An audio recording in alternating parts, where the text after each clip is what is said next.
Bon, la dernière chose que je vais faire, c'est aller chercher une image de référence. Donc ça pourrait être un motif, ça pourrait être... Mesela çok değişik bir deneyim. Fasulye Ok, kilometre. Oui, ici. ok, j'ai juste tapé bird pattern ici et je vais voir si je trouve une image qui pourrait servir de... Oui, là-dessous. pour influencer. Voilà, clic droit, copier l'image. Je vous rappelle, hein, l'image de référence, voilà comment ça marche. J'ai été copier une image, j'ai cherché un motif d'oiseau, bird pattern. J'aurais pu taper motif d'oiseau, bien sûr. C'est parce que je veux me la péter, je tape en anglais. Voilà, je sélectionne donc tout ceci. J'englobe tout ça, le fond blanc et les formes. Je clique sur remplissage génératif de la forme. Je clique sur la roue dentée. À la partie référence stylistique, je vais choisir une ressource. Je clique. Oui, la boîte disparaît dès que vous choisissez la ressource pour que vous voyez bien tout ce qu'il y a sur le document Illustrator. La boîte disparaît le temps que vous cliquez sur une image. Ça peut être une image pixel, voire même d'autres vecteurs qui se trouveraient là. Ça peut être des vecteurs aussi sur lesquels vous cliquez. Voilà, il s'agit d'une image pixel dans ce cas-ci, mais qui, en fait, au départ, c'était du vecteur. Hein. La personne qui a fait ça, elle a fait en vectoriel, mais sur le web, c'est des pixels. Ok, si vous voyez ce que je veux dire. Voilà, je suis toujours avec le Summer Fashion Show Mannequin, en précision de forme maximale et en détail maximal. Voilà.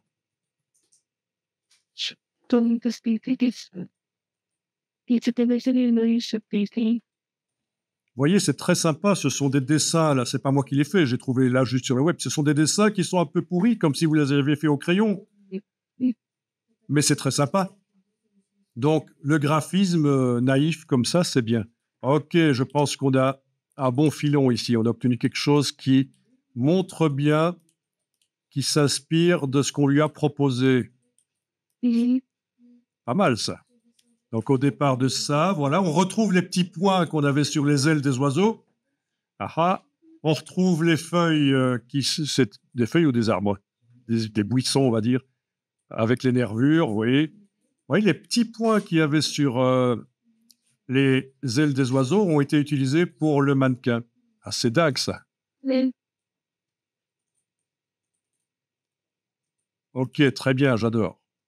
Enfin, ça fait assez années 60, mais bon. Le dessin a fait années 60 lui-même. Hein. Ok, je vais enregistrer ça. Vas-y, un problème. J'ai fait twist mon calque qui est.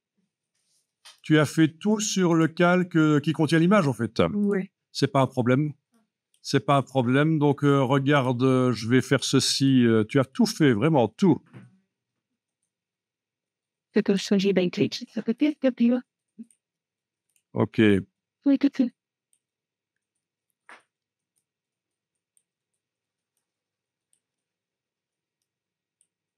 Donc, regarde. J'ai recréé ton problème. C'est. C'est-à-dire qu'il n'y a rien sur le calque du dessin. D'ailleurs, il n'y a même pas possibilité de le déployer. Et par contre, tout est sur le calque de la photo.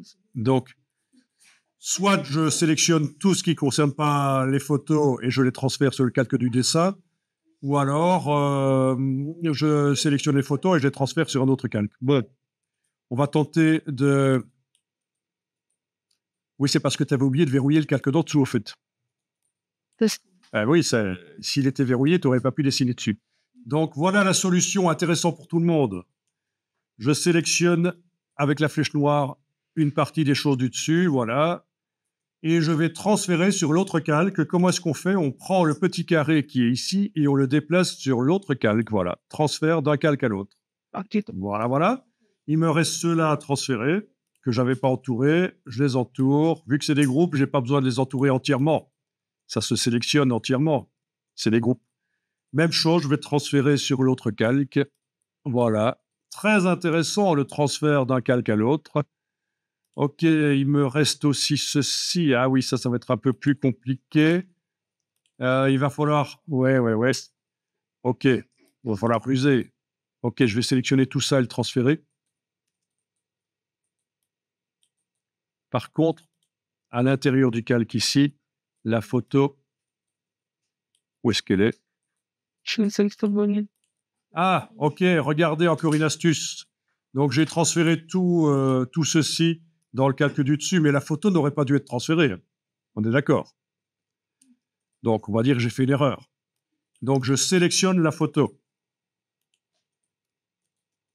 Si vous cliquez sur la petite loupe ici, dans le bas de la palette des calques, ça vous montre où est l'objet.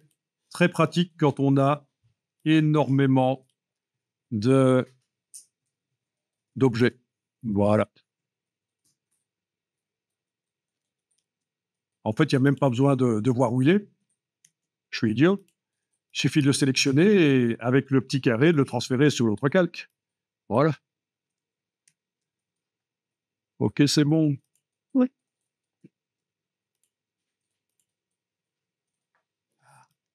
Ça.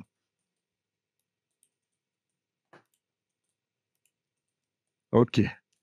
Donc, vous avez vu comment transférer des éléments d'un calque à l'autre. Ça sert toujours. Donc, les calques, c'est vraiment pour simplifier le travail dans Illustrator. On sépare les choses sur différents niveaux. Notamment ici, j'ai séparé les photos du dessin. OK, donc ça fait beaucoup d'infos, évidemment. Vous aurez l'enregistrement pour refaire ça et vous allez pouvoir retester si vous voulez.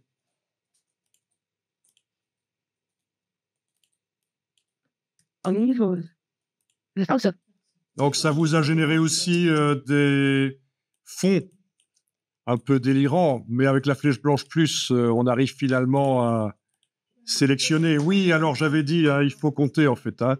Avec la flèche blanche plus, si vous voulez sortir le sujet, clic, clic, clic, c'est le troisième. Voilà le quatrième, voilà le cinquième. OK, c'est au cinquième que tout est sélectionné. Donc, je clique à côté.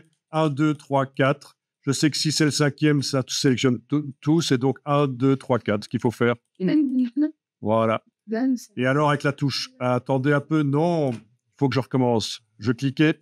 Oui, il faut cliquer au même endroit. 1, 2, 3, 4, 5. Oui, c'est ça. Hein. Si je clique à un autre endroit que la première fois, voilà, OK. Et avec la touche Alt, je déplace et j'ai la copie. Voilà. Je recommence. Donc, je clique sur le visage, par exemple. 1, 2, 3. C'est au troisième que ça sélectionne tout. Je clique à côté. 1, 2, touche Alt, je déplace. Et voilà le personnage sorti. Ah oui, c'est bizarre. Hein. Ici, je le fais aussi sur le visage. Ou ici, plutôt, ce sera plus facile. 1, 2, 3, 4, 5. C'est au cinquième, je clique à côté. 1, 2, 3, 4. Avec la touche Alt, je déplace et le voilà. Donc, sortir les personnages de leur décor qui est parfois inutile. Ah ouais. Waouh. Pas avec la flèche blanche plus, c'est avec la flèche noire que je dois le déplacer maintenant, évidemment. Ah, je clique à côté. Ah oui, OK. On a un petit problème là. Ouais, ouais, ouais, ouais, ouais, ouais. Là, j'ai un petit problème. Vous allez avoir le même problème. Vous allez avoir le même problème. J'aurais dû faire du copier-coller plutôt que de déplacer avec la touche Alt. Donc, c'est pas grave. Je vais m'en sortir comme ça. Je vais englober avec la flèche blanche plus tout ceci. Voilà. Je vais faire commande X pour couper et commande V. Voilà. Et normalement, là, il est complètement indépendant. Voilà. Oui, parce que le problème, c'est que si je prends la flèche noire, ça sélectionne aussi l'image d'origine. Donc, je suis obligé ici de sortir la copie de la silhouette du groupe. Flèche blanche plus, je l'englobe. Commande X, je la coupe. Puis commande V, je la recolle. Elle est sortie du groupe. Même chose ici. Voilà. Commande X, commande V. Voilà. Alors, ouais, ça demande un peu de temps, Illustrator, c'est sûr que ça demande un peu de temps. Et maintenant, quand je prends la flèche noire, voilà, ils sont indépendants de l'image d'origine avec le décor. OK.